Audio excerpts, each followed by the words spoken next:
Hello guys, I am निकी और आप देख रहे हैं अपना YouTube channel IQ students point. Guys, जैसा कि आपको पता है कि हमारे YouTube channel IQ students point पर आपको मैंने बोला था कि आपको आपके सब्जेक्ट्स के अकॉर्डिंग सिलेबस प्रोवाइड कर देंगे। साथ में आपको उसके बेस्ट राइटर्स भी बता देंगे कि कौन से राइटर्स बेस्ट हैं जिससे आप वो पढ़ सकते हैं। ठीक है। सो आज की जो वीडियो है हम इसमें सबसे पहले उन सब्जेक्ट्स पर सबसे ज़्यादा फोकस करेंगे जो आपको फोर्थ सेमेस्टर में दिए गए हैं। ये वीडियो सिर्फ सेकेंड ईयर फोर्थ सेमेस्टर के बच्चों के लिए है। उनको इस वीडियो में हम BA प्रोग्राम और BA पॉलिटिकल साइंस ऑनर्स के जो स्टूडेंट्स हैं उनके सिलेबस पर फोकस करेंगे, सब्जेक्ट्स पर फोकस करेंगे, ताकि आप लोगों को पता हो कि आपको सब्जेक्ट पढ़ने क्या है और साथ में उसका सिलेबस हम नेक्स्ट वीडियो में देख लेंगे। ठीक है। सबसे पहले हमने साइट ओपन की है, CBCS पर क्लिक किया, CBCS सिलेबी UG। ठीक है।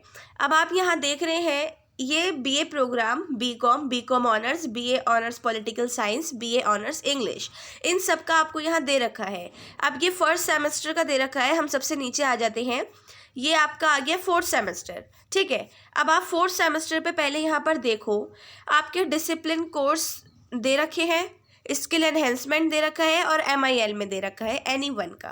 ठीक है। अब यहाँ पर इन्होंने बोला है 2 डिसिप्लिन एज ऑप्टेड इन सेमेस्टर फर्स्ट। अब यहाँ पर आपको इकोनॉमिक दे रखा है। इकोनॉमिक में नेम ऑफ पेपर, मतलब आपका सब्जेक्ट में आपको जो इकोनॉमिक सब्जेक्ट है उसमें क्या नाम दे रखा है, क्योंकि आपके पास पहले भी इकोनॉमिक थी। ठीक है। इसमें principle of micro economics second है। उसके बाद एजुकेशन साथ में ही देख लेते हैं। ठीक है। स्किल एनहेंसमेंट में इकोनॉमिक डाटा एनालिसिस है और MIL में आपको हिंदी A, हिंदी ABC। ठीक है। ये सारी, इसमें सारी हिंदी दे रखी है। उसके बाद है एजुकेशन में आपको अंडरस्टैंडिंग ह्यूमन लर्निंग एंड कॉग्नाइजेशन वाली एजुकेशन दे रखी है। स्किल एनहेंसमेंट में एजुकेशन रिफ्लेक्शन लर्निंग वाली एजुकेशन दी है। और यहाँ पर पंजाबी, और आपको मतलब ये सारी पंजाबी ही दे रखी है, पंजाबी ABC, मेडिवल, पोइट्री और ये सारी लिटरेचर वाली पंजाबी, ये सब आपको दे रखी है। ठीक है।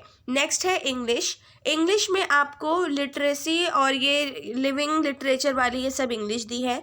स्किल एनहेंसमेंट में ट्रांसलेशन स्टडीज़ वाली दी है जो आपको थर्ड सेमेस्टर में ऑलरेडी मिल चुकी थी। उसके साथ यहाँ पर आपको तमिल दी है।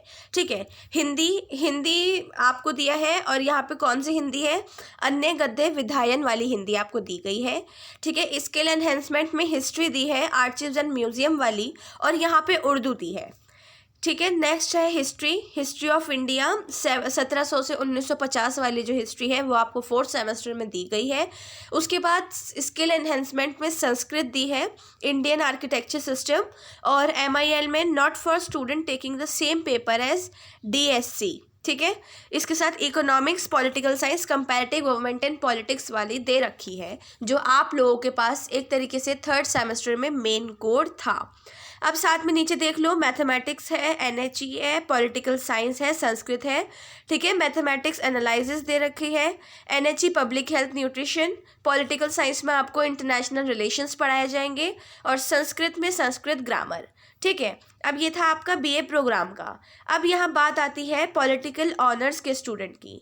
पॉलिटिकल ऑनर्स के स्टूडेंट को सीधा फोर्थ सेमेस्टर पे मैं लेके जाती हूँ, और आप लोगों को ये पता है कि आपके पास मेन कोर होते हैं और साथ में एक सब्जेक्ट ऐसा दिया जाता है जो पॉलिटिकल साइंस के डिपार्टमेंट की तरफ से आपको दिया जाता है, और एडिशनल दिए जाते हैं। ठीक है। अब यहाँ पर आपके जो मेन कोर जो है, सबसे पहला है political process and institution and comparative perspective. इसमें एक तरीके से आपने जो थर्ड सेमेस्टर में कंपैरेटिव पॉलिटिक्स पढ़ी है ना, उसी के आगे का कंटिन्यू करा जा रहा है।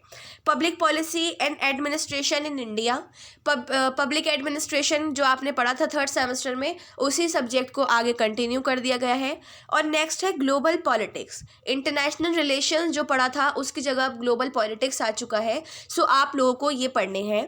उसके बाद आपको जो स्किल एनहेंसमेंट में सब्जेक्ट दिया गया है, legislative practice and procedure, political science department, इस सब्जेक्ट के बारे में भी देखिए आप लोगों को मैं इन सब चीज़ों की क्लासेस प्रोवाइड जल्द से जल्द कर दूंगी।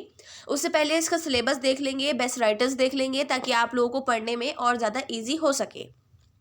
और आपको जो यहाँ पर एडिशनल में दिया गया है चूज़ करने के लिए एनीवन, इंग्लिश है और हिंदी है। ठीक है, अब आप लोगों को मैं एक बार यहाँ बता देती हूँ कि अभी तक एडिशनल सब्जेक्ट पर जब तक रजिस्ट्रेशन नहीं होता है, बीए प्रोग्राम और पॉलिटिकल साइंस के जो बच्चे हैं वो बिल्कुल भी एडिशनल पे ज़्यादा फोकस ना करें, क्योंकि एडिशनल सब्जेक्ट एंड वक्त पे एसओएल की तरफ से चेंज कर दिए जाते हैं या फिर और ऐड कर दिए जाते हैं। तो बेकार रहेगा कि आप अपनी हिंदी भी अपनी स्टार्ट कर दो या फिर इंग्लिश लेना चाहो तो इंग्लिश स्टार्ट कर दो। आपके पास सबसे आपके मेन सब्जेक्ट 4 सब्जेक्ट दे रखे हैं, इनको पढ़ो, ये तो आपके रहेंगे ही रहेंगे। वही सेम बीए प्रोग्राम के बच्चों को मैं बोलूँगी, जो आपके मेन कोर हैं वो तो आप पढ़ो ही पढ़ो, ठीक है। उसके साथ में एडिशनलों को अभी साइड कर दो, बहुत जल्दी आपका रजिस्ट्रेशन हो जाएगा, सो आप लोग उसमें स्टडी अपनी स्टार्ट कर देना, ठीक है। अभी मैंने आप लोगों को जो आपका सब्जेक्ट्स बताए हैं इसके रिगार्डिंग कोई भी आपके पास क्वेश्चन हो, कोई भी आपका डाउट हो, सजेशंस हो, तो आप हमसे कमेंट बॉक्स या हमारे टेलीग्राम चैनल पे पूछ सकते हैं।